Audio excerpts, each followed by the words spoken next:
Hitler rastlı ölüp ketkenmi yoki oy sharg'i chiqib ketganmi?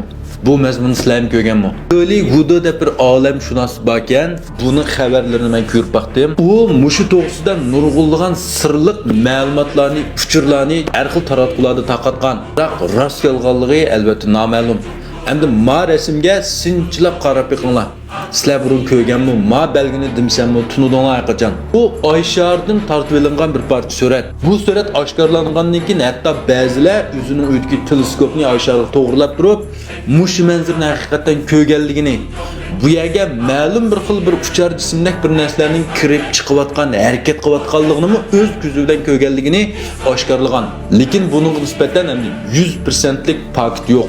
Hem de men sinab beqishni qaror qildim da bir teleskopdan birini elib, oy sharg'i to'g'rilab, birat qarab o'tsam men ko'rib qolamanmi bir narsani. Endi bu yerki Hitlerga munosabatlik nurg'ulg'an afsonaviy hikoyalar va Ikkinchi dunyo urushining oxirida bu yerda Hitler mag'lub bo'lib, o'zini o'ldirib olgan. Lekin o'zini o'ldirib olgan bilan buning chiroyi yo'q bu vaqtda bir jasadni olib chiqqanligi ma'lum. Rost Hitlermi emasmi? Bu yerda Hitler buningdan burun qochib ketgan. Mash oy sharg'i qochib ketgan degan ma'lumotlarni ushurlab bar yolg'onligi noma'lum bo'lgan bilan. Shuning uchun Marvelning filmida Mego degan qarsanglarmi? Qizni sizlar o'xshatgan bitinglar. Ham o'sha vaqtning o'zida Germaniya armiyasining qurolli qarsak kishining aqli yetmaydigan darajadagi davr hal qilgan qurollari bor. G'oyatdir aeroplanlar emas, har xil uchar jismlarni shu vaqtning o'zida bayqalgan. Masalan, hozir Amerika ishlatayotgan B2 nomerlik dunyodagi eng qaltisalik bombardimonchi aeroplanning loyihasi qarsanglarmi ayni vaqtda Germaniyada shu vaqtning o'zida ishlatilgan. Bunu Germaniyadan o'g'irlab akilib Amerika bir qatim jo'ngshib taraqqiy qildiganmi yoki boshqa arq ko'rinishi bormi?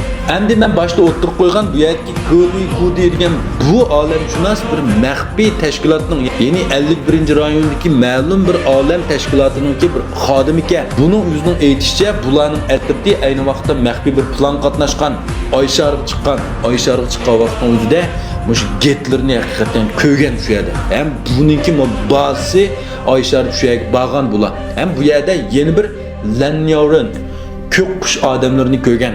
Ya'ni inson emas bular, tashqi plant odami. Bu to'g'risida ma'lumotlarni boshqa uchurlardan ko'rgan bo'g'aytinglar. Lekin bular yenib kelgandan keyin xuddi qor kiyimliklar nomli filmdek bularning asli saqlashma uchurini o'chirib Endi Hollywood degan bu odamniki keyin ba'zi asli saqlashma nimalari asli kelib qolganda buningki. Shuna bu o'yla to'xta bu tushunmudi ya amaliyotmidi deb keyin qilib bakkan ishlari mau tarqalgan maxfiy ba'zi uchurlar qarab to'g'ri meniki rost o'xshaydi, maishlarni malla o'ylamabdiman deb barbara o'tirib qo'ygan.